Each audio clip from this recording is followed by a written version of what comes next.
Hello नमस्कार साथियों, यहाँ पूरा में आप सभी का स्वागत है दोस्तों। चलिए आज हम लोग बीपीएससी टीचर दोस्तों जो बिहार में आगामी एग्जाम होने वाला है दोस्तों 24 अगस्त को, उसके लिए दोस्तों हम लोग साइंस पार्ट का साइंस जो 35 क्वेश्चन पूछा जाएगा उसका पार्ट ये 4 होगा दोस्तों। पार्ट 4 वीडियो बनाया जा रहा है। थ्योरी का है दोस्तों, आप लोग इस वीडियो को जरूर से जरूर देखिएगा। किरण पब्लिकेशन का है दोस्तों, सेल्फ स्टडी बुक का है ये, आप लोग इसको जरूर से जरूर एक बार देखिएगा सब। चलिए हम लोग स्टार्ट करते हैं। वीडियो अच्छा लगे दोस्तों चैनल को सब्सक्राइब कीजिएगा, नहीं लगे तो नहीं कीजिएगा। चलिए हम आगे स्टार्ट करते हैं दोस्तों। 1 to 5 के लिए कारगर होगा दोस्तों। चलिए हम लोग स्टार्ट कर रहे हैं। साइंस कंप्लीट करने के बाद दोस्तों हिस्ट्री करेंगे कंप्लीट, क्योंकि हिस्ट्री से फिर क्वेश्चन पूछा जाएगा ज़्यादा वेटेज में दोस्तों। आज इस चैप्टर पर हम लोग चर्चा करने वाले हैं साथियों उस मापन एवं गति साथियों।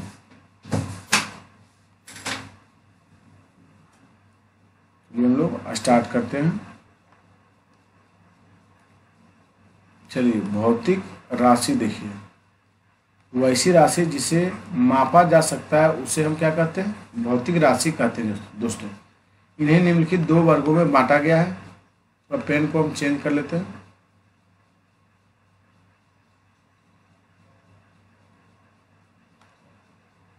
देखिए मूल राशि, मूल राशि दोस्तों वैसी राशि जो दूसरे पर निर्भर ना हो उसे मूल राशि कहते हैं, तथा इसकी संख्या 7 है। जैसे आप देखिए लंबाई हो गया, आपका द्रव्यमान हो गया, समय हो गया, विद्युत धारा हो गया, ज्योति तीव्रता हो गया, पदार्थ की मात्रा तथा ताप दोस्तों। चलिए दूसरा देखिए व्युत्पन्न राशि दोस्तों, वैसी राशि जो मूल राशि पर निर्भर रहती है। क्या व्युत्पन्न राशि किसे कहते हैं? वैसी राशि जो मूल राशि पर निर्भर रहती है उसे हम क्या कहते हैं? व्युत्पन्न राशि कहते हैं। जैसे आपका चाल हो गया, क्षेत्रफल हो गया, बल हो गया, ऊर्जा हो गया और कार्य हो गया साथियों, दाब हो गया, घनत्व हो गया, आयतन दोस्तों। चलिए यह 2 प्रकार की होती है। कौन कौन होती है उसको देखते हैं। पहला हो गया मूल मात्रक। मूल राशि को मापने के लिए जिस पैमाने का उपयोग करते हैं उसे हम मूल मात्रक कहते हैं। जैसे लंबाई मीटर, लंबाई का हो गया मीटर दोस्तों, लंबाई का मात्रक क्या हुआ? मीटर। ताप का जान रहे हैं आप लोग केल्विन होता है। द्रव्यमान का जान रहे हैं किर्गा होता है। ज्योति तीव्रता का भी आप लोग जानते हैं कैंडेला होता है। समय का सेकेंड होता है। और पदार्थ की मात्रा का मोल होता है दोस्तों। और विद्युत धारा का क्या होता है? एम्पियर होता है। याद रखिएगा इसको एक बार फिर से देख लीजिए। लंबाई का मीटर होता है, ताप का केल्विन होता है, द्रव्यमान का किर्गा होता है, ज्योति तीव्रता का कैंडेला होता है, और समय का सेकंड होता है, पदार्थ की मात्रा का मोल होता है, और विद्युत धारा का एम्पियर होता है। चलिए दूसरा देखते हैं व्युत्पन्न मात्रक। व्युत्पन्न मात्रक लंबाई, द्रव्यमान, समय, विद्युत धारा, ताप तथा ज्योति तीव्रता को के आम अतिरिक्त अन्य सभी भौतिक राशियों के मात्रक एवं मात्रक एक अथवा अधिक मूल मात्रकों पर उपयुक्त घातें पावर्स लगाकर प्राप्त कर किए जाते हैं। ऐसे मात्रकों को व्युत्पन्न मात्रक कहते हैं। क्या कहते हैं? व्युत्पन्न मात्रक कहते हैं दोस्तों। जैसे देखिए भिन्न राशियों के व्युत्पन्न मात्रक, क्षेत्रफल हो गया, लंबाई गुणे चौड़ाई, उसे हम क्या कहते हैं? क्षेत्रफल कहते हैं। क्षेत्रफल क्या है? लंबाई गुणे चौड़ाई। चलिए हम लोग आगे की ओर बढ़ते हैं।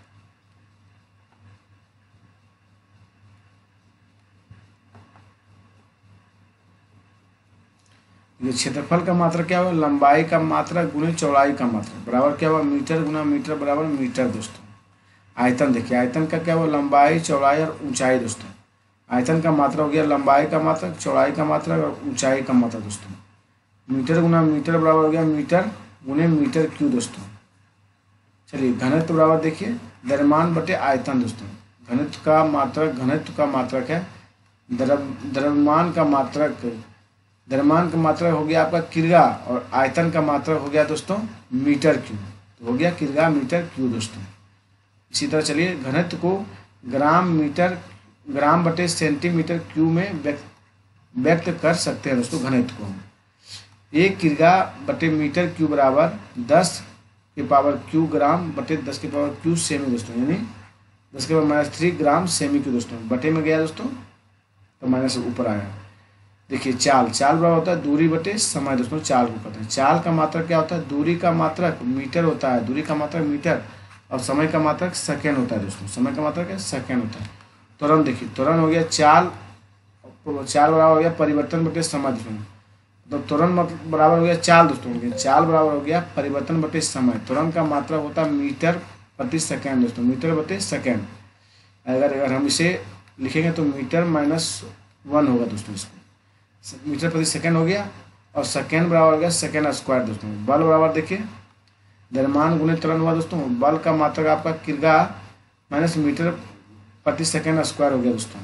बल का मात्रक को न्यूटन से, बल के मात्रक को क्या कहते हैं? न्यूटन कहते हैं। 1 न्यूटन बराबर 1 किग्रा, यानी 1 किग्रा मीटर बटे सेकेंड स्क्वायर दोस्तों। चलिए हम लोग नेक्स्ट पेज की ओर बढ़ते हैं साथियों। क्वेश्चन नंबर 7 देखिए, कार्य बराबर बल गुणे दूरी दोस्तों। कार्य का मात्रा हो गया न्यूटन, न्यूटन गुणे मीटर, और इसलिए हो गया किग्रा मीटर स्क्वायर बटे सेकेंड स्क्वायर दोस्तों। कार्य के मात्रक को जूल भी कहते हैं, ऊर्जा का भी वही मात्रक है जो कि कार्य का है। 1 जूल बराबर होता है न्यूटन गुणे मीटर बराबर किग्रा मीटर स्क्वायर बटे सेकेंड स्क्वायर दोस्तों। देखिए शक्ति बराबर क्या होता है? शक्ति बराबर कार्य बटे समय दोस्तों। शक्ति का मात्रक क्या? जूल बटे सेकेंड। शक्ति का मात्रक क्या हुआ? जूल बटे सेकेंड दोस्तों। शक्ति के मात्रा को वाट कहते हैं। क्या कहते हैं? वाट कहते हैं। 1 वाट बराबर 1 जूल बटे सेकेंड दोस्तों। इस प्रकार किसी भी राशि के मात्रक को मूल मात्रकों से व्युत्पन्न किए जा सकते हैं दोस्तों। प्रकाश वर्ष और एंगस्ट्रम देखिए, प्रकाश वर्ष और एंगस्ट्रम। प्रकाश वर्ष लाइट ईयर दोस्तों। एक प्रकाश वर्ष वह दूरी है जो कि प्रकाश रिक्त स्थान 1 वर्ष में तय करता है। 1 वर्ष में 365 × 24 × 60 × 60 सेकेंड होते हैं, तथा प्रकाश 1 सेकेंड में 3 × 10⁸ मीटर दूरी तय करता है दोस्तों। एक प्रकाश वर्ष बराबर क्या होता है? 3.0 × 10⁸ मीटर प्रति सेकेंड गुणे 365 × 24 × 60 × 60 सेकेंड, यानी 9.46 × 10⁻15 मीटर क्यों दोस्तों। ये 10⁻16 मीटर बराबर दोस्तों लगभग होगा 10⁻13 किलोमीटर लगभग दोस्तों। एक प्रकाश वर्ष बराबर हो जाएगा आपका 9.47 × 10⁻15 मीटर दोस्तों। कितना होगा? एक प्रकाश वर्ष बराबर 9.46 × 10⁻15 मीटर दोस्तों। अगर यही किलोमीटर में पूछेगा दोस्तों तो यहाँ 10⁻15 की जगह 12 हो जाएगा दोस्तों, ध्यान रखिएगा। एंगस्ट्रम देखिए, एंगस्ट्रम क्या होता है? परमाणुवीय एटॉमिक तथा नाभिकीय न्यूक्लियर भौतिक में लंबाई का सूक्ष्म मात्रक प्रयोग होता है। इसे एंगस्ट्रम कहते हैं, जिसे एंगस्ट्रम से प्रदर्शित करते हैं दोस्तों। यह प्रकाश की तरंगदैर्घ्य तथा परमाणु के आकार को व्यक्त करने हेतु प्रयुक्त होता है। एंगस्ट्रम माइक्रोन, एक एंगस्ट्रम का माइक्रोन 10,000वां भाग होता है दोस्तों, यानी 1 एंगस्ट्रॉम के बराबर 10⁻⁻4 माइक्रोन दोस्तों। यू बराबर 10⁻−10 मीटर दोस्तों, माइक्रोन बराबर दोस्तों। एक एक्सरे का मात्रक तो 10⁻13 मीटर क्यूब दोस्तों। विज्ञान में मात्रकों की एसआई प्रणाली में दूरी का मात्रक मानक है। विज्ञान में मात्रकों की एसआई प्रणाली में दूरी का मात्रक मानक मीटर है। द्रव्यमान का मात्रक मानक किलोग्राम है। क्या है? मानक किलोग्राम। समय का मात्रक मानक सेकंड तक। विद्युत धारा का मात्रक एम्पियर है दोस्तों। क्या है? एम्पियर। ताप का मात्रक केल्विन है, और ज्योति तीव्रता का मात्रक कैंडेला है दोस्तों। देखिए विज्ञान में मात्रकों की एसआई प्रणाली में दूरी का मात्रक मानक मीटर, द्रव्यमान का मात्रक मानक किलोग्राम है, और समय का मात्रक मानक सेकंड है, विद्युत धारा का मात्रक दोस्तों एम्पियर है, और ताप का मात्रक केल्विन है, ज्योति तीव्रता का मात्रक कैंडेला दोस्तों। हम लोग आगे चलते हैं। अदिश एवं सदिश राशि दोस्तों। देखिए स्केलर एंड वेक्टर क्वांटिटीज दोस्तों। भौतिक राशियाँ 2 प्रकार की होती है, एक अदिश दूसरा सदिश दोस्तों। अदिश स्केलर क्या हुआ, स्केलर क्या हुआ दोस्तों? वे भौतिक राशियाँ जिसमें केवल परिणाम होता है, दिशा नहीं होती है, अदिश राशियाँ कहलाती है। क्या होता है? वे भौतिक राशियाँ जिसमें केवल परिणाम होता है, दिशा नहीं होती है, क्या कहलाती है? अदिश राशियाँ कहलाती है। यानी जिसकी कोई दिशा नहीं होती कि वे किधर जा रही है या आ रही है, ऐसे आप आसानी से समझ सकते हैं। जैसे प्रमुख अदिश राशियाँ दूरी हो गया। प्रमुख अदिश राशि के उदाहरण देखिए साथियों। आपका दूरी है अदिश राशि, द्रव्यमान हो गया आपका अदिश राशि, याद रखिएगा। फिर आपका तापमान अदिश है, ऊर्जा आपका अदिश है, काम आपका अदिश है, काम मात्रा अदिश है, क्षेत्रफल आपका अदिश है, दबाव आपका अदिश है, दबाव जिसे दाब कहते हैं हम लोग, शक्ति अदिश है, समय अदिश है, करंट अदिश है, आवृत्ति अदिश है, आकार अदिश राशि है और घनत्व भी अदिश राशि है दोस्तों। चलिए हम लोग वेक्टर क्वांटिटीज के बारे में चर्चा करते हैं। देखिए, वेक्टर वे भौतिक राशियां जिसमें परिणाम और दिशा दोनों होते हैं सदिश राशियां कहलाती है। क्या कहलाती है? सदिश राशियां, यानी जिनका पता है कि वे कौन सी दिशा में जा रही है। चलिए हम लोग आगे चलते हैं, नेक्स्ट पेज की ओर बढ़ते हैं साथियों।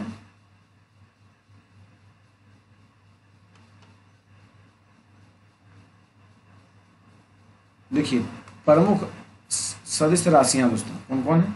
रेखीय विस्थापन, रेखीय वेग, रेखीय त्वरण, रेखीय संवेग, बल, कोणीय विस्थापन, कोणीय वेग, कोणीय त्वरण, कोणीय संवेग, बलाधुन, चुंबकीय क्षेत्र प्रेरणा, चुंबकीय क्षेत्र तीव्रता, चुंबकन तीव्रता, चुंबकीय आघूर्ण, विद्युत क्षेत्र की तीव्रता, विद्युत धारा घनत्व, विद्युत आघूर्ण आदि दोस्तों। फिर से एक बार देख लिया जाए, सदिश राशि में कौन कौन आते हैं, थोड़ा उसको ध्यान से देखिए।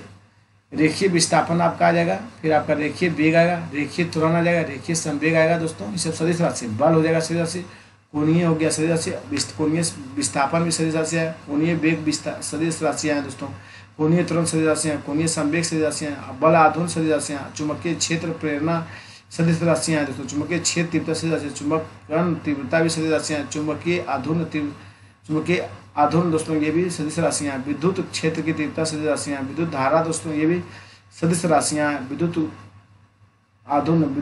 ध्रुव आघूर्ण दोस्तों ये भी सदिश राशियाँ हैं। चलिए हम लोग आगे चलते हैं। दूरी तथा विस्थापन देखिए, डिस्टेंस एंड डिस्प्लेसमेंट, वस्तु द्वारा किसी समय अंतराल में तय किए गए मार्ग की संपूर्ण लंबाई को चली गई दूरी कहते हैं। क्या कहते हैं? वस्तु द्वारा किसी समय अंतराल में तय किए गए मार्ग को संपूर्ण लंबाई को चली गई दूरी कहते हैं दोस्तों। देखिए, जबकि वस्तु की अंतिम स्थिति तथा प्रारंभिक स्थिति के बीच की सीधी दूरी को वस्तु का विस्थापन कहते हैं। क्या कहते हैं? वस्तु का विस्थापन। चलिए हम लोग आगे बढ़ते हैं। दूरी क्या है दोस्तों? दूरी एक अदिश राशि है। क्या है? अदिश राशि है दोस्तों, जिसमें केवल परिणाम होता है, परंतु विस्थापन एक सदिश राशि है। विस्थापन क्या सदिश राशि है? जिसमें परिणाम और दिशा दोनों होते हैं दोस्तों। विराम देखिए, विराम आपका रेस्ट, जब कोई कण वस्तु समय के साथ स्थान में परिवर्तन ना करे तो उस वस्तु को विराम में कहा जाता है, जैसे प्लेटफॉर्म, वृक्ष, घर, सड़क इत्यादि दोस्तों। गति मोटिशन देखिए, जब कोई कण या वस्तु समय के साथ स्थान में परिवर्तन करता है तो उस वस्तु को गति में कहा जाता है, जैसे नदियों में जल का बहाव, झूला झूलना, चलती हुई गाड़ी इत्यादि दोस्तों। मोटेशन दोस्तों, जब कोई कण या वस्तु समय के साथ स्थान में परिवर्तन करता है तो उस वस्तु को गति में कहा जाता है, जैसे नदियाँ में जल का बहाव, झूला झूलना, चलती गाड़ी इत्यादि दोस्तों। गति के प्रकार देखिए, पहला है रेखीय गति, जब कोई कण या वस्तु एक रेखा में गति करता है तो उसे रेखीय गति कहते हैं। क्या कहते हैं? रेखीय गति। जैसे धनुष से निकला तीर, एक पिस्तौल से चली गोली हमेशा एक सीधी रेखा में चलती है दोस्तों। दूसरा देखिए, वृत्तीय गति देखिए, जब कोई कण वस्तु एक वृत्ताकार पथ पर गति करता है तो उसे वृत्तीय गति कहते हैं। क्या बोला गया? वृत्तीय गति दोस्तों, जब कोई कण वस्तु एक वृत्ताकार पथ पर गति करता है तो उसे वृत्तीय गति कहते हैं। जैसे देखिए, सूर्य के चारों ओर पृथ्वी की गति, सूर्य के चारों ओर पृथ्वी की गति, पृथ्वी के चारों ओर चंद्रमा की गति, मौत के कुएं में गाड़ी की गति इत्यादि दोस्तों। तीसरा पॉइंट देखिए, घूर्णन गति या वर्तुला गति, घूर्णन गति या वर्तुल गति दोस्तों, जब कोई कण या वस्तु अपने अक्ष के अनुदिश गति करती है तो उसे घूर्णन गति कहते हैं। जैसे एक बर्फ की रिंग पर घूमता हुआ एक स्केटर, पंखा गति या पृथ्वी गति और वाहनों की पहिए की गति दोस्तों। देखिए, घूर्णन गति या वर्तुल गति, जब कोई कण या वस्तु अपने अक्ष के अनुदिश गति करता है तो उसे घूर्णन गति कहते हैं। जैसे एक बर्फ की रिंग पर घूमता हुआ एक स्केटर, पंखा की गति, पृथ्वी गति, वाहनों के पहिए की जाती है दोस्तों। चौथा देखिए, आवर्त गति, जब कोई कण या वस्तु अपने पथ को दोहराता है तो उसे आवर्त की गति कहते हैं। झूला की गति, झूला की गति, घड़ी के पेंडुलम की गति, वृक्ष के शाखाओं की गति। आवर्त गति किसे कहते हैं? फिर से देखिए, जब कोई कण या वस्तु अपने पथ को दोहराता है तो उसे आवर्त की गति कहते हैं। जैसे झूला की गति, घड़ी के पेंडुलम गति, वृक्ष के शाखाओं गति, ये क्या है? आवर्त गति है दोस्तों। दोलनी गति देखिए, 5वां पॉइंट है, जब कोई कण वस्तु के निश्चित समयांतराल में निश्चित बिंदु से आगे पीछे ऊपर नीचे गति करती है तो उसे दोलनी गति कहते हैं। जैसे एक झूला, एक पेंडुलम गति, एक नदी के ऊपर नीचे एक नाव, ट्यूनिंग कांटा, सिलाई मशीन की सुई की गति दोस्तों। फिर से देखिए, दोलनी गति दोस्तों, जब कोई कण या वस्तु निश्चित समयांतराल में निश्चित बिंदु से आगे पीछे ऊपर नीचे गति करती है तो उसे दोलनी गति कहते हैं। जैसे एक झूला, एक पेंडुलम की गति, एक नदी के ऊपर और नीचे एक नाव, ट्यूनिंग कांटा, सिलाई मशीन की सुई की गति दोस्तों। छठा देखिए, आवधिक गति दोस्तों। छठा क्या? आवधिक गति, पीरियोडिक मोशन दोस्तों। एक गति जो समय के बराबर अंतराल के बाद खुद को दोहराती है उसे आवधिक गति कहते हैं। क्या कहते हैं? आवधिक गति के रूप में जानी जाती है। जैसे उदाहरण देखिए, एक चलती हुई पेंडुलम एक काम की घड़ी के हाथ यानी पृथ्वी अपनी धुरी पर घूमती है यदि आदि। ये हम लोग नेक्स्ट क्वेश्चन की ओर बढ़ते हैं।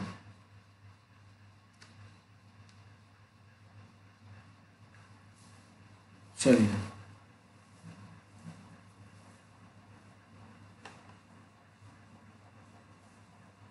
देखिए, बल है दोस्तों, फोर्स है। बल वह बाहरी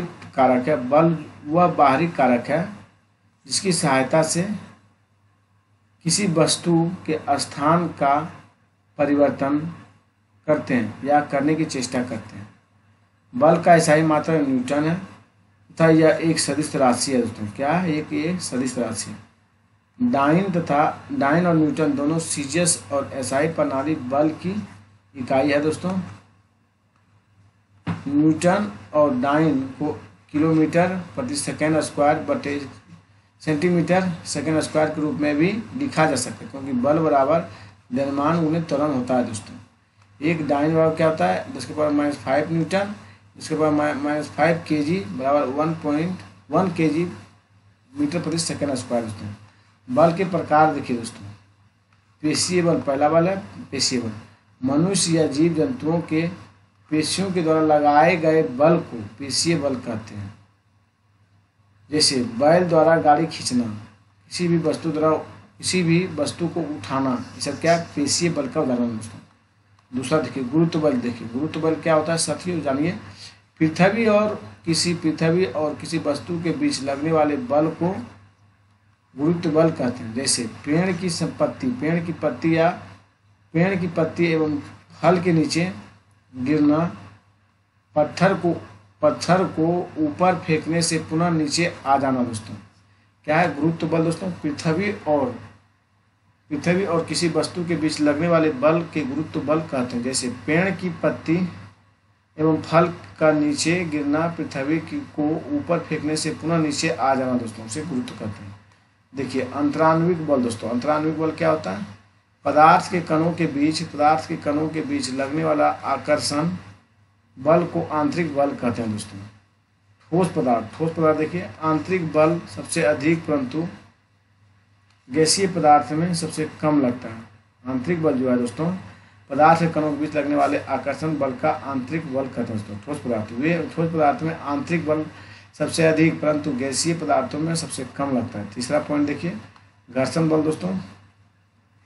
दो वस्तुओं में एक गतिशील वस्तु के बीच लगने वाले गति के विपरीत बल को घर्षण बल कहते हैं। फिर से एक बार देख लिया जाए।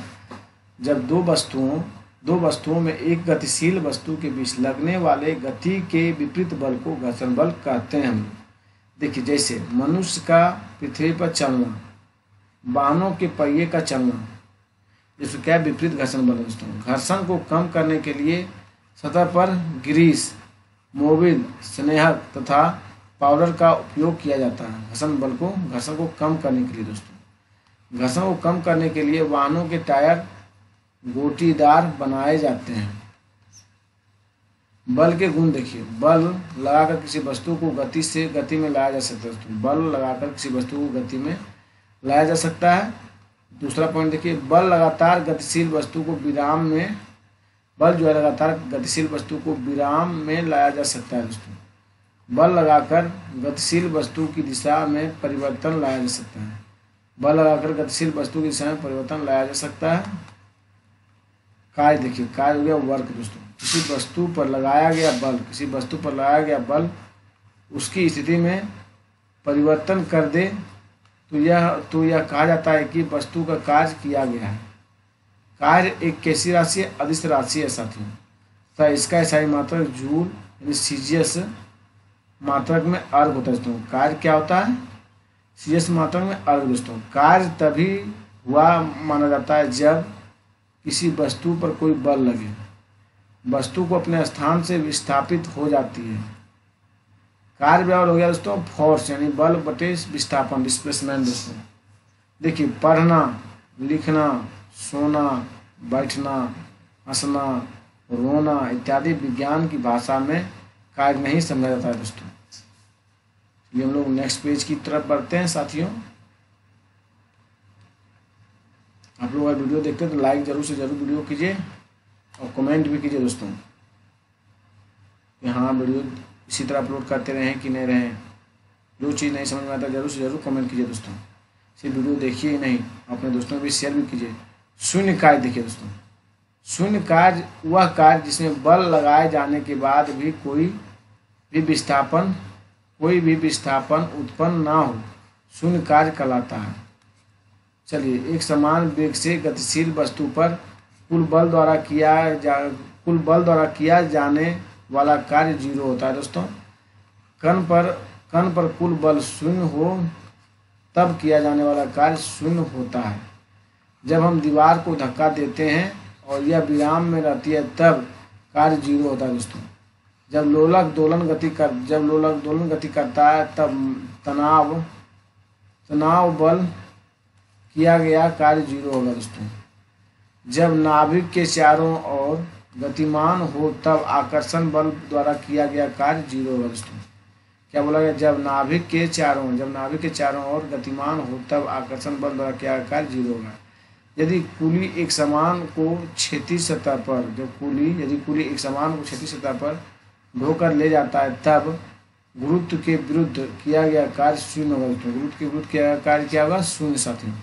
ऊर्जा देखिए, एनर्जी, किसी वस्तु द्वारा कार्य करने की क्षमता को ऊर्जा कहते हैं। ऊर्जा एक अदिश राशि है दोस्तों। क्या है? अदिश राशि है ऊर्जा दोस्तों। अर्थात इसमें सिर्फ परिणाम होता है, दिशा नहीं होती है दोस्तों। इसका SI मात्रक जूल होता है। क्या होता है? जूल दोस्तों। 1 जूल कार्य करने के लिए आवश्यक ऊर्जा को 1 जूल ऊर्जा कहते हैं दोस्तों। क्या कहते हैं? 1 जूल ऊर्जा। 1 किलो जूल बराबर क्या होता है साथियों? 1000 जूल होता है। क्या होता है? 1000 जूल। कार्य या ऊर्जा के मात्रक के रूप में जूल का नाम ब्रिटिश भौतिक शास्त्री जेम्स प्रेस्कॉट जूल के नाम पर रखा गया दोस्तों।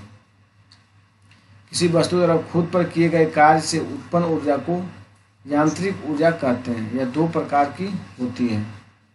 पहला हो गया स्थितिज ऊर्जा, पोटेंशियल एनर्जी। दूसरा हो गया गतिज ऊर्जा, काइनेटिक एनर्जी दोस्तों। पहला कौन होगा? स्थितिज ऊर्जा दोस्तों, पोटेंशियल एनर्जी। दूसरा गतिज ऊर्जा, काइनेटिक एनर्जी। पहला देखिए स्थितिज ऊर्जा क्या हुआ? Potential energy. अपने स्थान या आकार की वजह से किसी वस्तु में कार्य करने की क्षमता या किसी वस्तु की स्थिति या आकार की वजह से उसमें उत्पन्न ऊर्जा को हम स्थितिज ऊर्जा कहते हैं। तो क्या कहते हैं? स्थितिज ऊर्जा। उदाहरण के लिए संकुचित धागे की ऊर्जा, ऊंचाई पर एकत्रित जल की ऊर्जा, एक घड़ी में लगे स्प्रिंग की ऊर्जा दोस्तों। फिर से देखा जाए उदाहरण, संकुचित धागे की ऊर्जा, ऊंचाई पर एकत्रित जल की ऊर्जा, एक घड़ी में लगे स्प्रिंग की ऊर्जा दोस्तों। जमीन से ऊपर अपनी स्थिति की वजह से किसी वस्तु में उत्पन्न ऊर्जा को गुरुत्वीय स्थितिज ऊर्जा कहते हैं दोस्तों। फिर देखिए नेक्स्ट पॉइंट, वस्तु के आकार और आकृति में बदलाव की वजह से उत्पन्न ऊर्जा को प्रत्यस्था इलास्टिसिटी स्थिति ऊर्जा कहते हैं दोस्तों। चलिए तीसरा पॉइंट देखिए, पृथ्वी के गुरुत्वाकर्षण क्षेत्र में किसी वस्तु के स्थिति ऊर्जा किसी वस्तु की स्थिति ऊर्जा की ही होती है। फिर से देखिए, पृथ्वी के गुरुत्वाकर्षण क्षेत्र में किसी वस्तु की स्थिति ऊर्जा ही होती है, जहाँ m बराबर द्रव्यमान और g बराबर गुरुत्वीय त्वरण, h बराबर पृथ्वी की सतह की वस्तु की ऊंचाई दोस्तों। दूसरा पॉइंट देखिए, गतिज ऊर्जा दोस्तों। गतिज ऊर्जा क्या होता है? काइनेटिक एनर्जी साथियों। काइनेटिक एनर्जी होता है किसी वस्तु में उसकी गति के कारण उत्पन्न ऊर्जा को गतिज ऊर्जा कहते हैं। क्या कहते हैं? गतिज ऊर्जा। यदि m द्रव्यमान की वस्तु भी गति से गतिशील है तो वस्तु का गतिज ऊर्जा 1/2 mv² होता है साथियों। चलिए हम लोग नेक्स्ट क्वेश्चन की ओर बढ़ते हैं, नेक्स्ट पेज की ओर दोस्तों, क्वेश्चन की ओर। चलिए हम लोग आगे चलते हैं। सूत्र से यह स्पष्ट है कि यदि वस्तु का द्रव्यमान दुगना हो जाए तो उसकी गतिज ऊर्जा भी दुगनी हो जाएगी दोस्तों। क्या बोला गया? यदि वस्तु का द्रव्यमान दुगना हो जाए तो उसकी गतिज ऊर्जा भी दुगनी हो जाएगी साथियों। नेक्स्ट पॉइंट देखिए, यदि वस्तु का द्रव्यमान आधा हो जाए तो उसकी गतिज ऊर्जा भी क्या होगी? आधी हो जाएगी साथियों। ध्यान रखिएगा आप लोग। नेक्स्ट पॉइंट देखिए, यदि वस्तु का वेग दुगना कर दिया जाए तो उसकी गतिज ऊर्जा 4 गुनी हो जाएगी दोस्तों। यदि किसी वस्तु का वेग दुगना कर दिया जाए तो उसकी गतिज ऊर्जा क्या होगी? 4 गुनी दोस्तों। यदि वस्तु का वेग आधा कर दिया जाए तो उसकी गतिज ऊर्जा 1/4 रह जाएगी दोस्तों। नोट देखिए, कुछ ऐसे उदाहरण हैं जिसमें गतिज एवं स्थितिज ऊर्जा दोनों होती है, जैसे छत पर दौड़ता हुआ बालक, उड़ता हुआ हवाई जहाज, उड़ती हुई चिड़िया इत्यादि दोस्तों। देखिए ऊर्जा का रूपांतरण देखिए दोस्तों, यह एक सर्वविदित तथ्य है दोस्तों कि ऊर्जा ना तो उत्पन्न की जा सकती है और ना ही नष्ट की जा सकती है दोस्तों। ऊर्जा केवल एक रूप से दूसरे रूप में परिवर्तित की जा सकती है। ऊर्जा के इस रूप से दूसरे रूप में बदलने की प्रक्रिया को ऊर्जा हस्तांतरण कहते हैं। ऊर्जा हस्तांतरण के कुछ सामान्य उदाहरण निम्न हैं दोस्तों। जैसे देखिए, पहला, ऊंचाई से गिरने वाली वस्तु क्या होती है? ऊंचाई से गिरने वाली वस्तु, ऊंचाई से गिरती हुई वस्तु स्थितिज ऊर्जा और गतिज ऊर्जा में रूपांतरित होती है दोस्तों। क्या बोला गया? ऊंचाई से गिरती वस्तु की स्थितिज ऊर्जा को गतिज ऊर्जा में परिवर्तित करती है, रूपांतरित करती है। दूसरा नेक्स्ट पॉइंट देखिए, सरल लोलक में कंपन करता गोलक दोस्तों। सरल लोलक में गोलक की स्थितिज ऊर्जा का गतिज ऊर्जा में व गतिज ऊर्जा का स्थितिज ऊर्जा में रूपांतरण होता है दोस्तों। तीसरा पॉइंट देखिए, पत्थर के टुकड़ों को आपस में रगड़ना दोस्तों। पत्थर के टुकड़ों को आपस में रगड़ना, जब दो पत्थर के टुकड़ों को आपस में रगड़ा जाता है तो ये गर्म हो जाता है। इस प्रक्रिया में गतिज ऊर्जा का उष्मीय ऊर्जा में रूपांतरण होता है। चौथा पॉइंट देखिए, विद्युत हीटर। बिजली के हीटर में धारा प्रवाहित की जाती है तो यह गर्म होकर चमकने लगता है। इस प्रक्रिया को विद्युत ऊर्जा उष्मीय ऊर्जा में परिवर्तित होती है दोस्तों। चलिए हम नेक्स्ट पहले देखते हैं साथियों।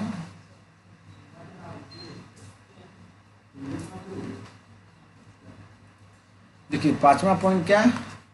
जल विद्युत पावर स्टेशन दोस्तों। बांध से संचित जल में अपार स्थितिज ऊर्जा होती है। जब जल को ऊंचाई से गिराया जाता है तो जल स्थितिज ऊर्जा गतिज ऊर्जा में बदलती है। जल की गतिज ऊर्जा जल चक्की घुमाती है, विद्युत ऊर्जा उत्पन्न करती है। इस प्रकार जल विद्युत पावर स्टेशन में जल की स्थितिज ऊर्जा पहले गतिज ऊर्जा और फिर बाद में गतिज ऊर्जा और विद्युत ऊर्जा में बदलती है साथियों। पहले गतिज ऊर्जा में फिर बाद में किसमें बदलता है? गतिज ऊर्जा और विद्युत ऊर्जा में बदलती है। ऊर्जा के रूपांतरण देखिए साथियों, उपकरण है और रूपांतरण है। देखिए डायनमो। डायनमो क्या करता है? यांत्रिक ऊर्जा को विद्युत ऊर्जा में बदलता है दोस्तों। VVI है दोस्तों। आप सभी साथियों इसको रट जाइएगा दोस्तों, याद करिएगा कंठस्थ। डायनमो क्या है? यांत्रिक ऊर्जा से विद्युत ऊर्जा में परिवर्तित करती है। डायनमो क्या है? यांत्रिक ऊर्जा से विद्युत ऊर्जा में परिवर्तित करती है। मोमबत्ती। मोमबत्ती दोस्तों रासायनिक ऊर्जा को प्रकाश एवं उष्मा में बदलता है दोस्तों। मोमबत्ती क्या है? मोमबत्ती जो रूपांतरण है दोस्तों, रासायनिक ऊर्जा को प्रकाश ऊर्जा में परिवर्तित बदलता है दोस्तों। रासायनिक ऊर्जा को प्रकाश ऊर्जा में बदलता है। माइक्रोफोन क्या है दोस्तों? ध्वनि ऊर्जा को विद्युत ऊर्जा में बदलता है। ध्वनि ऊर्जा को विद्युत ऊर्जा में बदलता है दोस्तों माइक्रोफोन। लाउड स्पीकर देखिए, विद्युत ऊर्जा को ध्वनि ऊर्जा में बदलता है ये लाउड स्पीकर। फिर सौर सेल देखिए दोस्तों, सौर ऊर्जा को प्रकाश ऊर्जा में विद्युत सौर ऊर्जा यानी प्रकाश ऊर्जा को विद्युत ऊर्जा में बदलता है दोस्तों सौर सेल। ट्यूबलाइट देखिए, विद्युत ऊर्जा को प्रकाश ऊर्जा एवं ऊष्मा ऊर्जा में बदलता है दोस्तों। ट्यूबलाइट क्या है दोस्तों, विद्युत ऊर्जा को प्रकाश ऊर्जा एवं ऊष्मा ऊर्जा में बदलता है दोस्तों। सातवां देखिए, बिजली का बल्ब क्या होता है दोस्तों, विद्युत ऊर्जा को प्रकाश ऊर्जा एवं ऊष्मा ऊर्जा में बदलता है। विद्युत ऊर्जा को बिजली का बल्ब दोस्तों, ट्यूबलाइट और बिजली का बल्ब दोस्तों सेम है, विद्युत ऊर्जा और प्रकाश ऊर्जा एवं ऊष्मा ऊर्जा में बदलता है। देखिए बैटरी दोस्तों आपका हो जाएगा रासायनिक ऊर्जा को विद्युत ऊर्जा में परिवर्तित करता है। बैटरी क्या होता है, रासायनिक ऊर्जा विद्युत ऊर्जा में परिवर्तित है। बिजली का मोटर देखिए, ये हो जाएगा आपको विद्युत ऊर्जा को यांत्रिक ऊर्जा में बदलती है। बिजली का मोटर क्या होगा, विद्युत ऊर्जा को यांत्रिक ऊर्जा में परिवर्तन करना दोस्तों। चलिए 10वां देखिए, सितार दोस्तों यांत्रिक ऊर्जा को ध्वनि ऊर्जा में बदलना दोस्तों। सितार का क्या, यांत्रिक ऊर्जा ध्वनि ऊर्जा में बदलना। फिर देखिए बिजली के पंखे क्या होते हैं, विद्युत ऊर्जा को यांत्रिक ऊर्जा में बदलते हैं। विद्युत ऊर्जा को यांत्रिक ऊर्जा यानी गतिज ऊर्जा में बदलते हैं दोस्तों।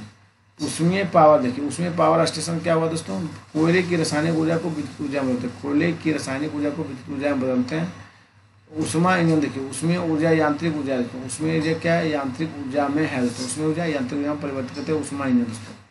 चलिए हम लोग नेक्स्ट टॉपिक की ओर बढ़ते हैं। टॉपिक नंबर दोस्तों आपका सेकंड है सरल लोलक एवं उत्तोलक दोस्तों। इस पर चर्चा करते हैं सरल लोलक और उत्तोलक पर दोस्तों। चलिए स्टार्ट करते हैं। उत्तोलक एक सीधी या टेढ़ी दृढ़ छड़ होती है जो किसी निश्चित बिंदु के चारों तरफ स्वतंत्रता पूर्वक घूम जाती है। उत्तोलक में किसी निश्चित बिंदु पर बल लगाकर किसी भी कार्य को आसानी से किया जा सकता है। उत्तोलक में 3 बिंदु होते हैं। उत्तोलक में 3 बिंदु दोस्तों। आलम देखिए, जिस निश्चित बिंदु के चारों तरफ उत्तोलक की छड़ सफलतापूर्वक घूम सकती है उसे आलम कहते हैं, जिसे एफ से सूचित किया करते हैं दोस्तों। फिर से देखिए, आलम क्या होता है, जिस निश्चित बिंदु के चारों तरफ उत्तोलक की छड़ स्वतंत्रतापूर्वक घूम जाती है उसे आलम कहते हैं। इसे एफ से सूचित किया जाता है दोस्तों। देखिए भार क्या होता है, उत्तोलक का वह बिंदु जहाँ पर वस्तु रखी जाती है उसे भार कहते हैं तथा इसे एल से सूचित किया जाता है दोस्तों।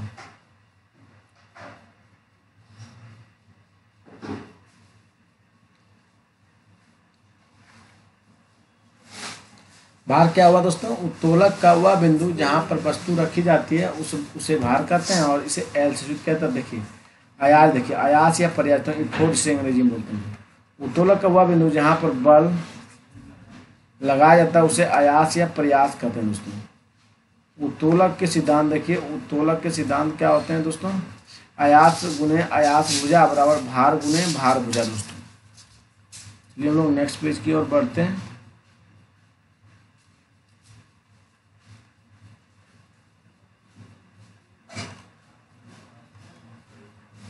उत्तोलक के प्रकार देखिए साथियों, टाइप्स ऑफ लेवर। उत्तोलक 3 प्रकार के होते हैं। प्रथम श्रेणी के उत्तोलक देखिए, इस वर्ग के उत्तोलक में आलम एफ आयास ई तब भार के बीच स्थित होती है। इस प्रकार के उत्तोलकों में यांत्रिक लाभ 1 से अधिक या 1 के बराबर या 1 से कम भी हो सकता है। जैसे कैंची, ग्लास और शीशा, झूला, साइकिल का ब्रेक, कैडमियम आदि है दोस्तों। देखिए फिर से देखिए, प्रथम श्रेणी के उत्तोलक क्या है, इस वर्ग के उत्तोलक में आलम एफ आयास ई और भार के बीच स्थित होता है। इस प्रकार के उत्तोलक में यांत्रिक लाभ 1 से अधिक और या 1 के बराबर होता है दोस्तों। यांत्रिक लाभ 1 से अधिक या 1 के बराबर दोस्तों प्रथम श्रेणी में, 1 से कम भी हो सकता है, जैसे कैंची, ग्लास, शीशा, झूला, साइकिल ब्रेक, हैंडपंप आदि दोस्तों। प्रतिरोध आलम देखिए, श्रम और प्रतिरोध दोस्तों। द्वितीय श्रेणी का उत्तोलक देखिए दोस्तों, द्वितीय श्रेणी का उत्तोलक हो गया, इस वर्ग के उत्तोलक में आलम एफ तथा आयास ई और बीच का भार डब्लू होता है। इस प्रकार के उत्तोलक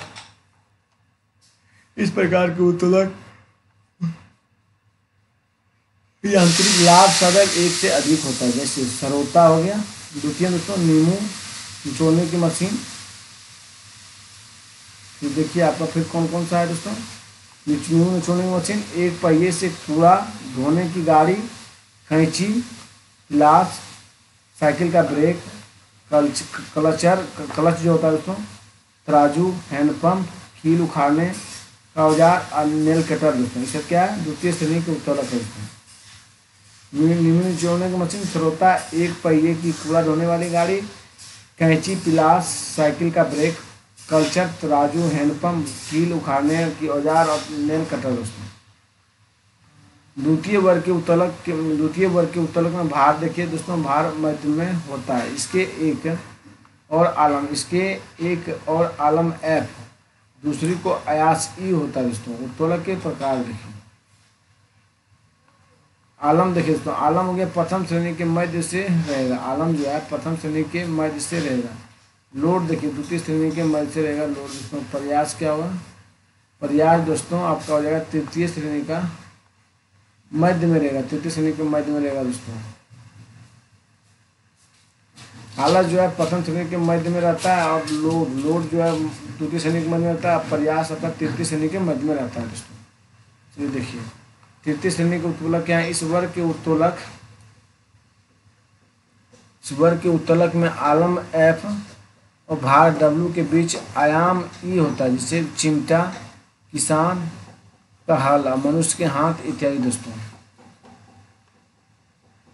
तीसरा देखिए, द्वितीय वर्ग के उत्तोलक क्या होते हैं, अयास मध्य में एक और आलम तथा दूसरी ओर भार होता है। इसका यांत्रिक लाभ सदैव एक होता है दोस्तों। जैसे एक बेसबॉल बैट, एक धनुष, तीर, मानव, जबड़ा, बंसी, चिमटा और मनुष्य का हाथ दोस्तों। इसे देखिए तृतीय वर्ग के उत्तोलक में अयास मध्य में एक और आलम तथा दूसरी ओर भार होता है। इसका यांत्रिक लाभ सदैव एक होता है। जैसे एक बेसबॉल बैट, एक धनुष और तीर, मानव, जबड़ा, बंसी, चिमटा, मनुष्य का हाथ दोस्तों। ये सब किसका उदाहरण, तृतीय श्रेणी का उदाहरण है दोस्तों, तृतीय उत्तोलक है दोस्तों। सरल मशीन का दैनिक जीवन के उपयोग देखिए दोस्तों। लीवर या उत्तोलक का दैनिक जीवन में उपयोग देखिए दोस्तों। उत्तोलक छड़ का भार को उठाने या ले जाने में प्रयुक्त किया जाता है। उत्तोलक छड़ का भार को उठाने या ले जाने में प्रयुक्त किया जाता है। छात्रों द्वारा हथौड़ा या छड़ का उपयोग उत्तोलक के रूप में किया जाता है।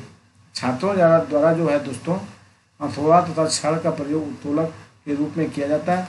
दरवाजों के हाथों में भी उत्तोलक भुजा का प्रयोग किया करते हैं दोस्तों, करते हैं। चलिए हम लोग नेक्स्ट क्वेश्चन की ओर बढ़ते हैं, नेक्स्ट पेज की तरफ।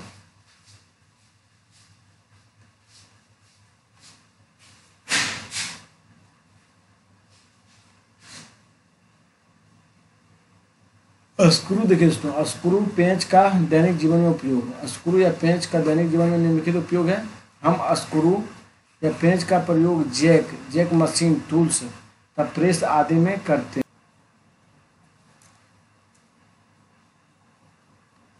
चलिए हम लोग आगे बढ़ते हैं साथियों। नेक्स्ट पॉइंट, स्क्रू या पेंच का प्रयोग बोतलों के ढक्कन, बोल्ट, विद्युत बल्ब, टोटी व कॉर्क ओपनर में करते हैं। तीसरा देखिए, घिरनी का दैनिक जीवन में उपयोग दोस्तों। घिरनी का प्रयोग ध्वज पोल में झंडे को बांधने में किया जाता है। कुओं से पानी निकालने, बोरिंग कराने आदि से घिरनी को प्रयुक्त किया जाता है। कई घिरनियों को एक साथ जोड़कर कम बल से आवश्यकता को पूरा किया जाता है। क्या बोला गया, घिरनी का प्रयोग ध्वज पोल में झंडे को बांधने में किया जाता है। कुओं से पानी निकालने, बोरिंग करने आदि में घिरनी को प्रयुक्त किया जाता है। कई घिरनियां को एक साथ जोड़कर कम बल से आवश्यक को पूरा किया जाता है दोस्तों। चौथा पॉइंट देखिए, नत समतल का दैनिक जीवन में उपयोग दोस्तों। घर की छतें नत समतल का उदाहरण है दोस्तों। खेल के मैदान की सरकार नत समतल का उदाहरण है। खेल के मैदान की सरकन नत समतल का उदाहरण है। नत समतल की स्थिति पर ही तोप को चलाया जाता है। समतल की स्थिति पर तोप को चलाया जाता है। वस्तुओं को सुविधापूर्वक सरकारने पीढ़ी जीना एस्केलेटर्स में नत समतल का प्रयोग किया जाता है। पहिए धुरी पर दैनिक जीवन में प्रयोग दोस्तों। पहिए तथा धुरी का प्रयोग पहिए को आपस में जोड़ने के लिए करते हैं साथियों। नेक्स्ट पॉइंट देखिए, घूमने वाले दरवाजों, कार, स्केटबोर्ड व साइकिल आदि में पहिए तथा धुरी का प्रयोग करते हैं। घूमने वाले दरवाजे, कार, स्केटबोर्ड व साइकिल आदि में पहिए तथा धुरी का प्रयोग करते हैं साथियों। चलिए हम लोग नेक्स्ट पेज की ओर बढ़ते हैं दोस्तों। देखिए चैप्टर है प्रकाश का दोस्तों। इस चैप्टर है प्रकाश का दोस्तों। हम लोग इसको देखते हैं ध्यान से दोस्तों। बहुत लंबा चैप्टर होता है प्रकाश से। 2 क्वेश्चन फिक्स है दोस्तों। प्रकाश एक ऊर्जा है। क्या ऊर्जा है? जो किसी वस्तु को देखने की अनुमति प्रदान करता है। प्रकाश एक कण है दोस्तों जो सीधी रेखा में गमन करती है। प्रकाश क्या है? एक कण है जो सीधी रेखा में गमन करती है। प्रकाश एक अनुप्रस्थ तरंग है। कैसा है? अनुप्रस्थ तरंग पर प्रकाश है। प्रकाश की उत्पत्ति के दृष्टिकोण 2 भागों में बांटा गया है। प्रकाश की उत्पत्ति के दृष्टिकोण को 2 भागों में बांटा गया है। विज्ञान की वह शाखा जिसमें हम इसके गुणधर्मों का अध्ययन करते हैं प्रकाशिकीय कहलाते हैं। क्या कहलाते हैं? प्रकाशिकीय दोस्तों। प्रमुख तथ्य देखिए। सर्वप्रथम रोमर नामक वैज्ञानिक प्रकाश का वेग ज्ञात किया था दोस्तों। कौन कहता है? रोमर दोस्तों। प्रकाश का वेग निर्वात में सर्वाधिक 3 × 10⁸ मीटर प्रति सेकेंड होता है साथियों। बहुत बार पूछा गया एग्जाम में, इसको याद रखिएगा। प्रकाश को सूर्य से धरती तक आने में लगभग 8 मिनट 19 सेकेंड का समय लगता है दोस्तों। चंद्रमा से पृथ्वी तक आने में 1.28 सेकेंड का समय लगता है। चंद्रमा से पृथ्वी तक आने में 1.28 सेकेंड का समय लगता है दोस्तों। रोशनी को हीरा पूर्ण आंतरिक परावर्तन के कारण चमकता है। हीरा जो है दोस्तों पूर्ण आंतरिक परावर्तन के कारण चमकता है। प्रकाश पर दूरी का मतलब होता है दृश्य प्रकाश की तरंगदैर्घ्य। प्रकाश 400 nm से 1700 nm होती है दोस्तों। सूर्य का श्वेत प्रकाश 7 रंगों का मिश्रण होता है। सूर्य का जो श्वेत प्रकाश है दोस्तों 7 रंगों का मिश्रण होता है। प्रकाश का रंग नीला प्रकीर्णन के कारण दिखाई देता है। प्रकाश का रंग जो है दोस्तों नीला प्रकीर्णन के कारण दिखाई देता है। हम लोग नेक्स्ट पेज की ओर बढ़ते हैं।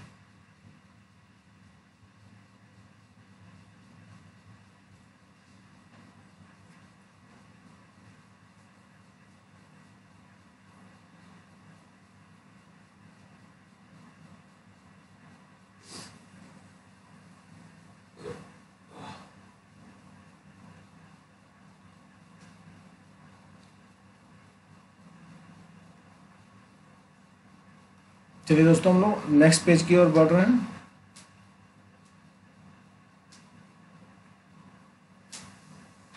चलिए जल की सतह फैले केरोसिन की परत सूर्य के प्रकाश में रंगहीन व्यक्तीकरण के कारण दिखाई देता है दोस्तों। किसके कारण? व्यक्तीकरण के कारण दोस्तों। ध्यान रखिए, जल की सतह पर हम लोग केरोसिन को अगर फेंक देते हैं दोस्तों, उझेल देते हैं, तो वो रंगीन प्रकाश जो दिखता है वो कैसा है? किसका कारण होता है? व्यक्तीकरण के कारण दिखाई देता है दोस्तों। विभिन्न माध्यमों में प्रकाश की चाल देखिए, बहुत इंपॉर्टेंट है, याद रखिएगा आप लोग। ये भी आइए दोस्तों।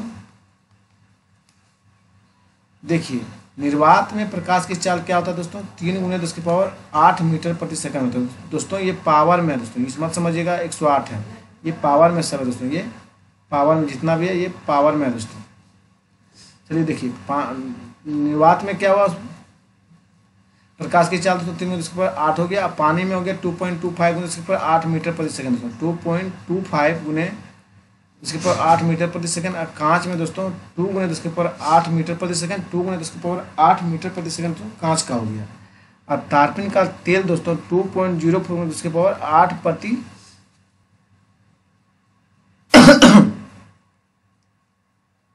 चलिए तारपीन का तेल कितना हुआ? 2.04 × 10⁸ मीटर प्रति सेकंड। नायलॉन का साथियों हो गया 1.96 × 10⁸ मीटर प्रति सेकंड दोस्तों।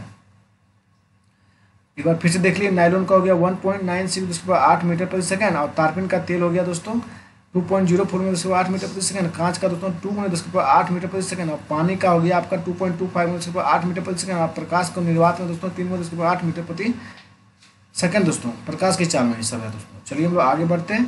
प्रकाश के स्रोत देखिए, जो प्रकाश जीव जंतुओं से प्राप्त होता है, जो प्रकाश जो जीव जंतुओं से प्राप्त होता है उसे क्या कहते हैं, जैव प्रकाश कहते हैं। जैसे जुगनू से प्राप्त प्रकाश दोस्तों, प्रतिदीप्त वस्तुएं दोस्तों, ल्यूमिनियस बॉडीज दोस्तों, वे वस्तुएं जो अपने स्वयं के प्रकाश से प्रकाशित होते हैं उसे प्रतिदीप्त वस्तुएं कहलाती है। जैसे सूर्य हो गया, आपका बल्ब हो गया दोस्तों, खुद से प्रकाश उत्पन्न करते हैं दोस्तों।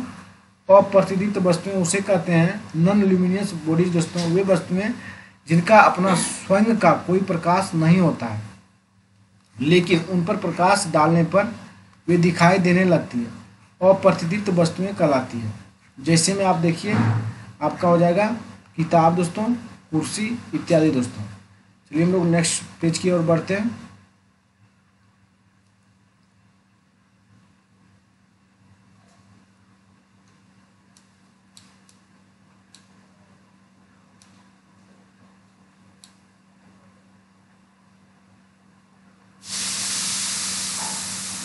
देखिए, पारदर्शक वस्तुएं दोस्तों, ट्रांसपेरेंट बॉडी, वे वस्तुएं जिनसे होकर प्रकाश किरणें निकल जाती है वे पारदर्शक वस्तुएं कहलाती है। जैसे कांच दोस्तों, इससे वस्तु आप रोशनी मारिएगा टॉर्च दोस्तों तो ये बाहर निकल जाएगा, वे पारदर्शक कहलाएंगे दोस्तों। नेक्स्ट देखिए, अपारदर्शक वस्तुएं दोस्तों, वे वस्तुएं जिनसे होकर प्रकाश की किरणें बाहर नहीं निकल पाती वे अपारदर्शी वस्तुएं कहलाती है। जैसे धातुएं दोस्तों, धातुएं, जैसे धातुएं दोस्तों क्या है, अपारदर्शक वस्तुएं दोस्तों।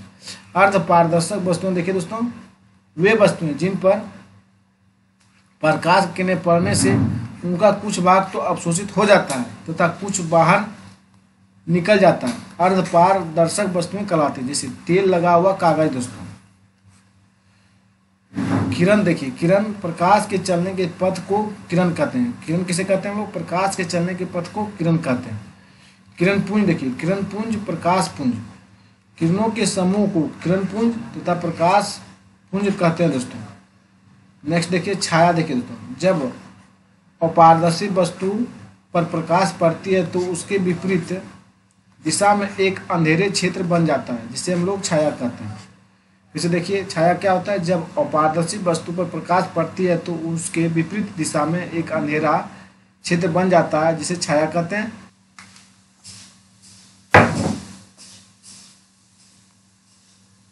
देखिए, प्रकाश स्रोत एवं वस्तु के बीच की दूरी देखिए, जब प्रकाश स्रोत एक वस्तु के बीच की दूरी कम करते हैं तो छाया बड़ी तथा छाया बड़ी तथा पार करते हैं तो छाया छोटी होती है दोस्तों। फिर देखिए, प्रकाश स्रोत एवं वस्तु के बीच की दूरी पर जब प्रकाश स्रोत एक वस्तु के बीच की दूरी कम करते हैं तो छाया बड़ी तथा पार करते हैं तो छाया छोटी बनती है। दूसरा देखिए, वस्तु एवं पर्दे के बीच की दूरी पर दोस्तों, इन दोनों के बीच की दूरी कम करते हैं तो छाया छोटी तथा अधिक दूरी करते हैं तो छाया बड़ी होती है दोस्तों। तीसरा पॉइंट देखिए, प्रकाश स्रोत एवं वस्तु के बीच के कोण पर इन दोनों के बीच का कोण बढ़ाते या घटाते हैं तो छाया बड़ी एवं छोटी बनती है, परंतु 90 डिग्री पर प्रकाश स्रोत हो तो सबसे छोटी छाया बनती है दोस्तों। प्रकाश के स्रोत की दीप्ति देखिए दोस्तों, प्रकाश के स्रोत की दीप्ति ल्यूमेन मात्रक तथा वाट मात्रक में अभिव्यक्त की जाती है। एक कैंडेला शक्ति बराबर दोस्तों 12.56 ल्यूमेन होता है दोस्तों। एक वाट बराबर 700 ल्यूमेन होता है। किसी पृष्ठ पर लड़ने वाले प्रकाश किसी पृष्ठ पर पड़ने वाले प्रकाश की किरण दिए हुए पृष्ठ की दीप्ति फुट कैंडेला में मापी जाती है दोस्तों। एक फुट कैंडेला बराबर दोस्तों 1 ल्यूमेन प्रति वर्ग मीटर यानी 10.76 लाख किलोमीटर दोस्तों। ये देखिए, प्रतिबिंब देखिए दोस्तों, जब प्रकाश स्रोत किसी वस्तु से होकर जाती है तो परावर्तन या अपवर्तन के बाद जिस बिंदु पर आकर मिलती है उस बिंदु को उस वस्तु का प्रतिबिंब कहते हैं साथियों। प्रकाश के अपरावर्तन देखिए, रिफ्लेक्शन ऑफ लाइट दोस्तों, प्रकाश की किरण जब किसी वस्तु पर पड़ती है तथा वह किरणें उस वस्तु अथवा सतह से टकराकर लौट जाती है तो उसे प्रकाश का परावर्तन दोस्तों रिफ्लेक्शन ऑफ लाइट कहते हैं दोस्तों। धुंधली या बिना पॉलिश की गई सतह वाली वस्तुओं की तुलना में चमकदार और पॉलिश की हुई वस्तु की सतह से अधिक प्रकाश परिवर्तित होती है दोस्तों। चांदी प्रकाश का सबसे अच्छा परावर्तक है दोस्तों, यही वजह है कि सादे होते हैं। चलिए हम लोग आगे देखते हैं नेक्स्ट पेज में।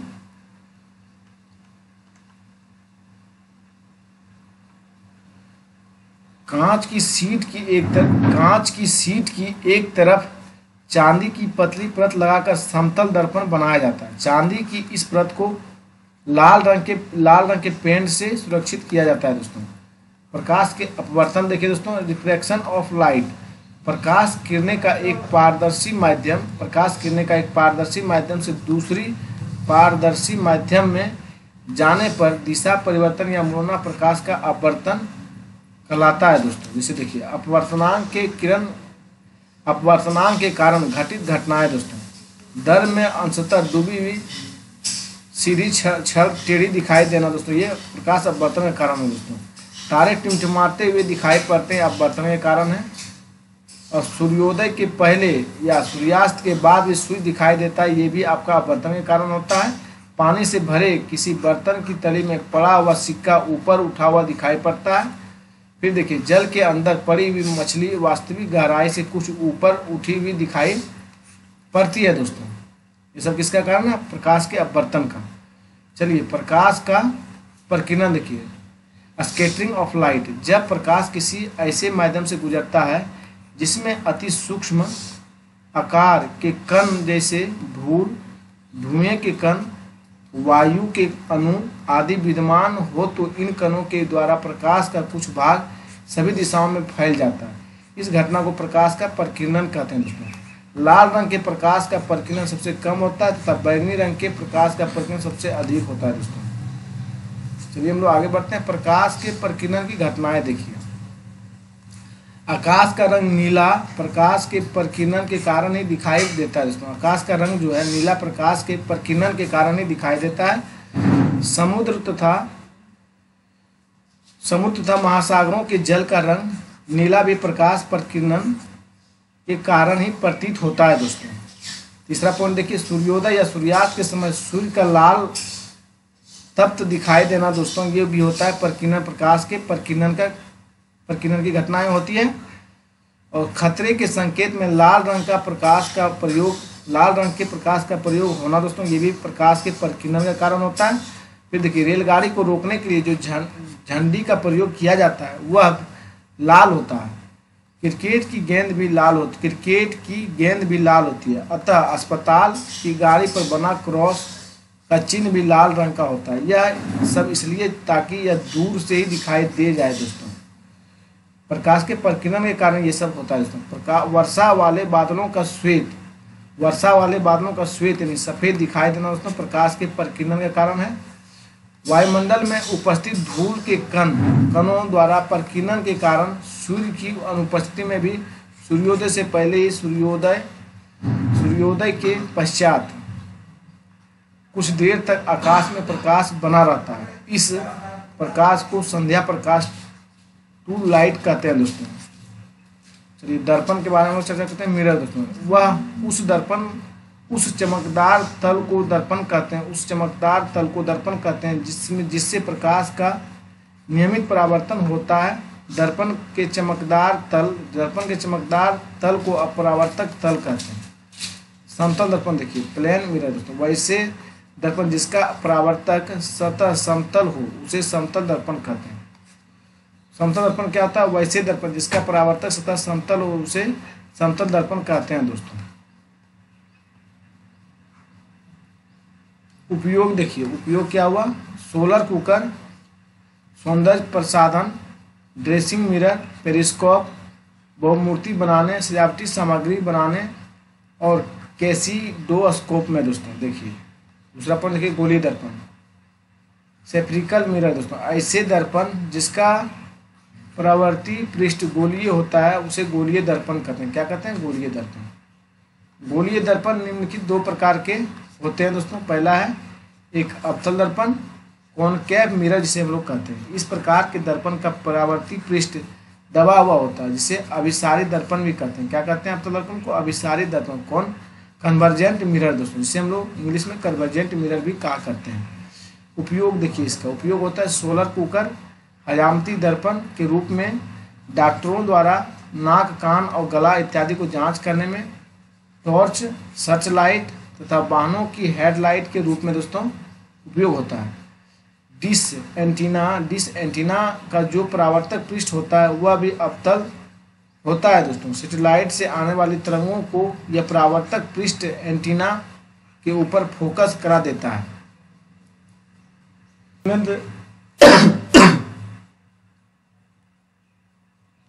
किरणें देखिए दोस्तों, ये अवतल है, रिफ्लेक्ट इस बाहर की ओर से कर रहा है, और उत्तल दर्पण देखिए दोस्तों अंदर की तरफ रिफ्लेक्ट किरणें कर रहा है दोस्तों। ये इधर से किरणें जा रही है तो बाहर की ओर दोस्तों, ये भीतर की ओर किरणें जा रही है दोस्तों, ये उत्तल दर्पण हो गया। चलिए हम लोग नेक्स्ट आगे बढ़ते हैं दोस्तों।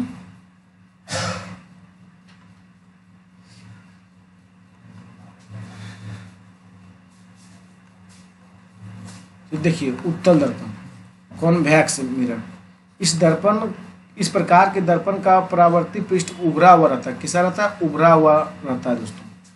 इसे अपसारी क्या कहते हैं? अपसारी डाइवर्जेंट मिरर कहते हैं। डाइवर्जेंट मिरर कहते हैं दोस्तों, अपसारी मिरर कहते हैं किसे? उत्तल दर्पण को। उत्तल दर्पण के उपयोग साइड मिरर के रूप में मोटर वाहनों के पीछे का ट्रैफिक देखने में, सड़क के किनारे सोडियम परावर्तक लैंप के रूप में, शोरूम की निगरानी में तथा सीसीटीवी कैमरे में दोस्तों हम लोग करते हैं।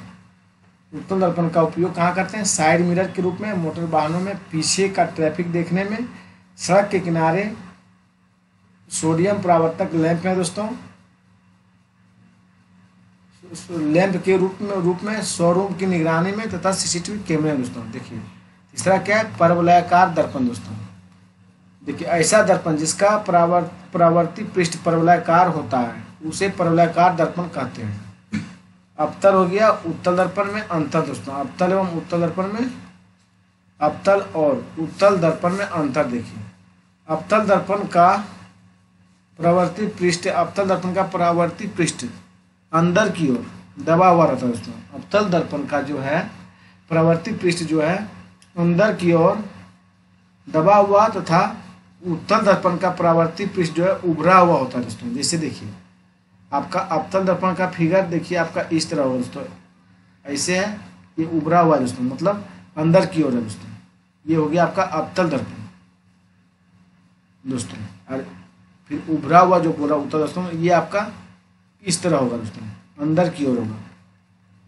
चलिए हम लोग आगे बढ़ते हैं। दूसरा पॉइंट, अवतल दर्पण को अभिसारी दर्पण भी कहते हैं। क्या कहते हैं? अभिसारी दर्पण। और उत्तल दर्पण को क्या कहते हैं? अपसारी कहते हैं। देखिए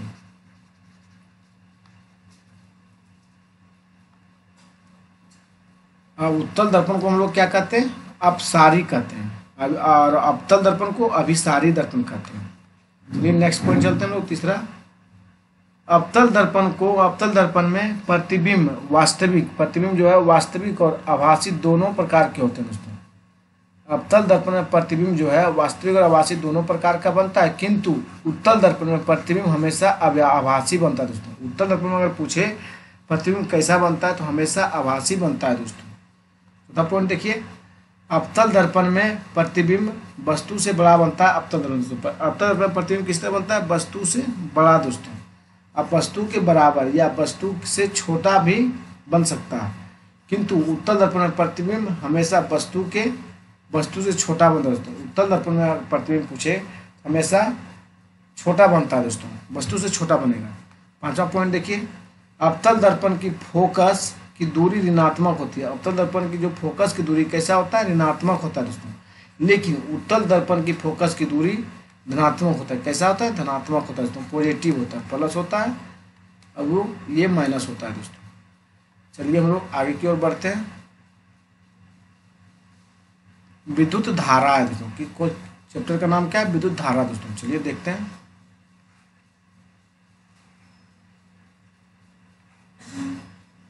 आवेश दोस्तों, आवेश के लगातार प्रवाह को विद्युत धारा कहते हैं, या किसी अनुप्रस्थ काट से प्रति एकांक समय में प्रभावित होने वाला आवेश का मान विद्युत धारा कहलाता है। माना Q आवेश अनुप्रस्थ काट से T समय में गुजरता है, तो परिभाषा से इसे समझिए, उधर विद्युत धारा Q इंटू E के गुना हो गया दोस्तों। चूंकि हम आवेश प्रवाह की बात कर रहे हैं, अतः आवेश धनात्मक ऋणात्मक आवेशित होगा। अतः हम कह सकते हैं कि धारा के प्रवाह में धनात्मक और ऋणात्मक आवेश योगदान करते हैं। धारा बराबर दोस्तों वोल्टेज बटे प्रतिरोध होता है। धारा बराबर क्या होता है? वोल्टेज बटे प्रतिरोध। धारा बराबर फिर दोस्तों शक्ति बटे वोल्टेज भी होता है, और धारा बराबर शक्ति बटे प्रतिरोध भी होता है दोस्तों, और धारा बराबर आवेश बटे समय भी होता है दोस्तों।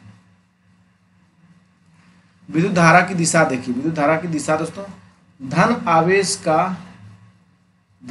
का प्रवाह उच्च विभव, धन आवेश का प्रवाह जो है दोस्तों उच्च विभव से निम्न विभव की ओर होता है, तथा धारा का प्रवाह भी उच्च विभव से निम्न विभव की ओर होता है। अतः हम कह सकते हैं कि धन आवेश तथा धारा की दिशा एक ही होती है। धन आवेश और धारा की दिशा एक ही होती है। चलिए देखिए, ऋण आवेश का प्रवाह निम्न विभव से उच्च विभव की ओर होती है, तथा धारा की दिशा उच्च विभव से निम्न विभव की ओर होती है। अतः कह सकते हैं कि ऋण आवेश इलेक्ट्रॉन का प्रवाह धारा की दिशा के विपरीत होती है। धारा एक अदिश राशि है दोस्तों। धारा का सूत्र क्या होता है? Q/E/kT। इस सूत्र से हम स्पष्ट रूप से देख सकते हैं।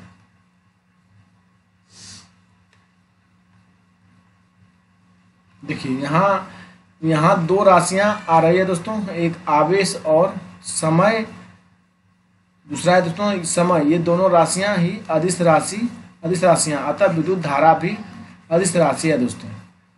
विद्युत धारा का मात्रक देखिए दोस्तों, विद्युत धारा का मात्रक हो गया कूलाम बटे समय दोस्तों, CS-1 दोस्तों, सेकेंड, मतलब कूलाम बटे सेकेंड मीटर हुआ दोस्तों, समय ऊपर गया माइनस हो गया। चूंकि अंतर्राष्ट्रीय पद्धति में इसे मूल राशि माना गया है दोस्तों। अंतर्राष्ट्रीय पद्धति में इसे क्या माना? मूल राशि दोस्तों। अंतर्राष्ट्रीय पद्धति में इसे एम्पियर कहा जाता है। देखिए, धारा का मात्रक एम्पियर होता है, और विद्युत धारा को मापने के लिए एमीटर का उपयोग किया जाता है, जिससे किसी भी विद्युत परिपथ में सदैव श्रेणी क्रम में ही जोड़ा जाता है दोस्तों। सदैव कैसे जोड़ा जाता है? श्रेणी क्रम दोस्तों। श्रेणी क्रम देखिए किस तरह होगा, से R है दोस्तों, ये आपका हो जाएगा R1 + R2 + R3 दोस्तों, इसे हम बोलेंगे श्रेणी क्रम दोस्तों। विद्युत धारा के प्रकार देखिए दोस्तों, विद्युत धारा के मुख्यतः दो प्रकार होती है। एक प्रत्यावर्ती धारा दोस्तों, अल्टरनेटिंग करंट AC हो गया जिसे बोलते हैं, और एक होता है डिस्क धारा दोस्तों, जिसे डायरेक्ट DC कहते हैं। देखिए, प्रत्यावर्ती धारा क्या होता है? अल्टरनेटिंग करंट दोस्तों, AC जिसे बोलते हैं हम लोग, वह विद्युत धारा जिसकी दिशा और मान परिवर्तित होता रहता है, प्रत्यावर्ती धारा कहलाता है। क्या कहलाता है? प्रत्यावर्ती धारा दोस्तों। इस धारा की फ्रीक्वेंसी 50 हर्ट्ज होती है दोस्तों। इस धारा की फ्रीक्वेंसी जो होता है कितना होता है? 50 हर्ट्ज दोस्तों। इसे दूर दूर तक भेजा जा सकता है, यह अधिक खतरनाक होती है। प्रत्यावर्ती धारा स्रोत अल्टरनेटर, जनरेटर आदि है दोस्तों। प्रत्यावर्ती धारा का स्रोत क्या? अल्टरनेटर, जनरेटर आदि दोस्तों। चलिए हम लोग नेक्स्ट पेज की ओर बढ़ते हैं। देखिए, प्रत्यावर्ती धारा के उपयोग, इस प्रकार की धारा का उपयोग घरों उद्योगों में किया जाता है दोस्तों।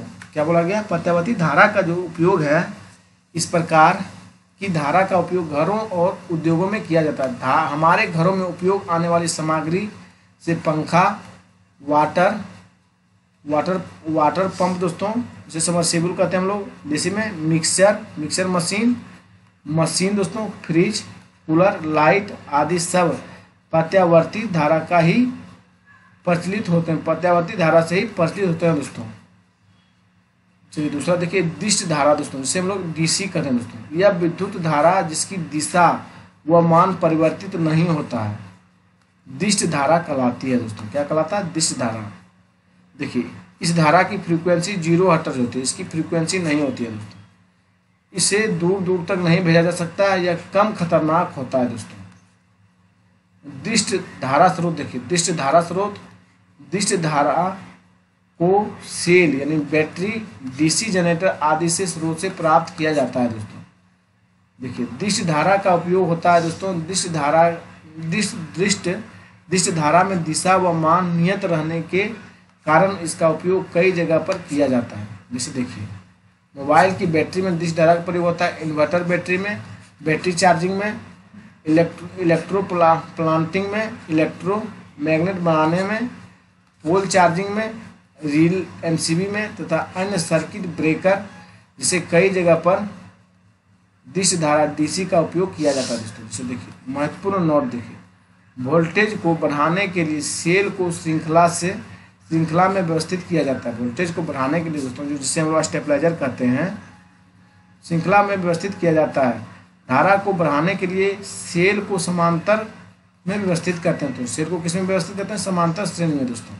चलिए हम लोग आगे देखते हैं। अमीटर वह उपकरण जिसका उपयोग एक विद्युत परिपथ विद्युत प्रवाह को मापने के लिए किया जाता है। विद्युत परिपथ में विद्युत प्रवाह को मापने के लिए किया जाता है, उसे अमीटर कहते हैं। एक आदर्श अमीटर का प्रतिरोध सदैव शून्य होता है दोस्तों। एक आदर्श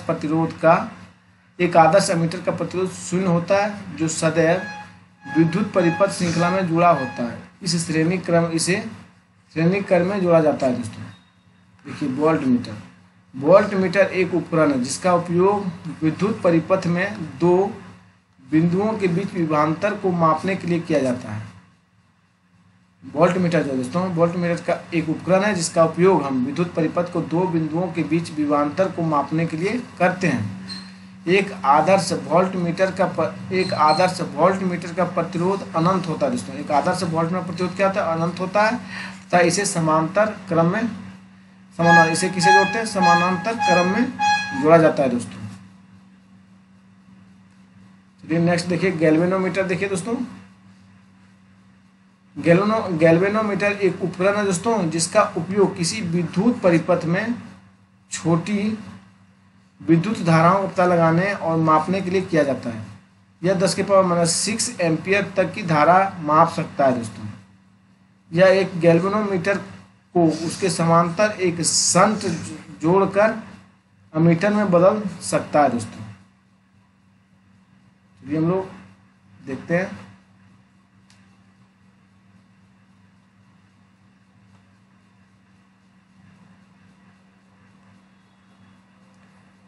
शंट जो है दोस्तों एक छोटा तार होता है जिसमें बहुत कम प्रतिरोध होता है दोस्तों, जिसे हम लोग हिंदी में देहाती में दोस्तों फ्यूज कहते हैं दोस्तों। फ्यूज नहीं दोस्तों, हम फ्यूज ही कहते हैं दोस्तों।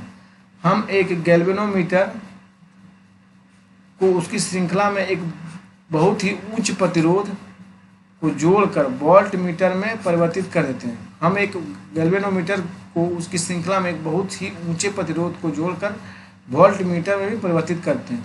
पोटेंशियोमीटर दोस्तों देखिए, पोटेंशियोमीटर क्या होता है? इसका उपयोग सेल के आंतरिक प्रतिरोध को मापने के लिए किया जाता है दोस्तों। विद्युत धारा की प्रवाह धनात्मक प्लस में से ऋणात्मक माइनस होती है दोस्तों। विद्युत धारा की प्रवाह धनात्मक ऋणात्मक होती है। इलेक्ट्रॉन की प्रवाह की दिशा ऋणात्मक माइनस से और धनात्मक प्लस पॉजिटिव होती है दोस्तों। सुचालक और इंसुलेटर देखिए दोस्तों, सुचालक और इंसुलेटर। सुचालक क्या होता है?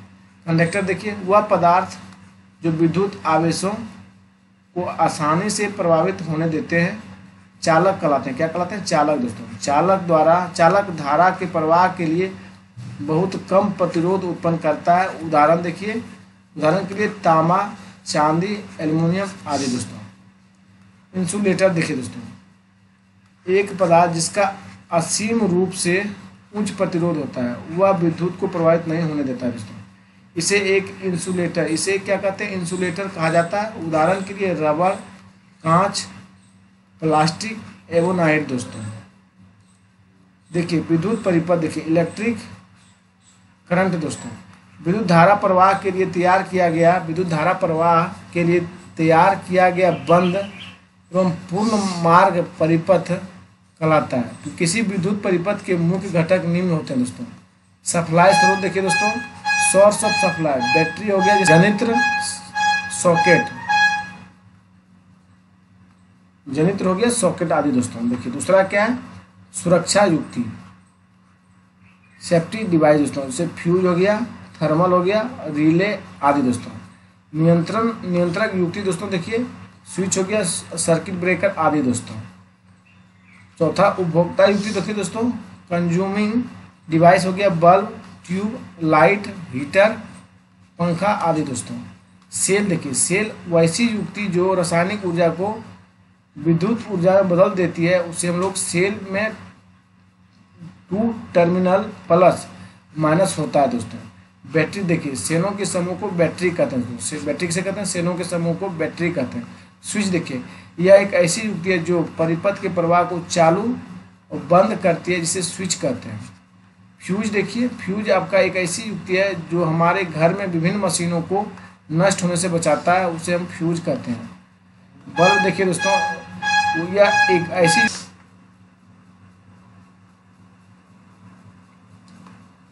देखिए बल्ब एक ऐसी युक्ति है जो विद्युत ऊर्जा को प्रकाश ऊर्जा और ऊष्मा ऊर्जा में बदल देता है। बल्ब की खोज थॉमस अल्वा एडिसन ने द्वारा किया गया था दोस्तों। धन्यवाद दोस्तों, वीडियो को यहीं स्टॉप करते हैं। ये सेट 4 है दोस्तों। अब आपका सेट 5 आएगा, उसमें आपका फिर 1 घंटे का एपिसोड रहेगा, उसमें आपको कंप्लीट करा दिया जाएगा दोस्तों। धन्यवाद साथियों, चलिए हम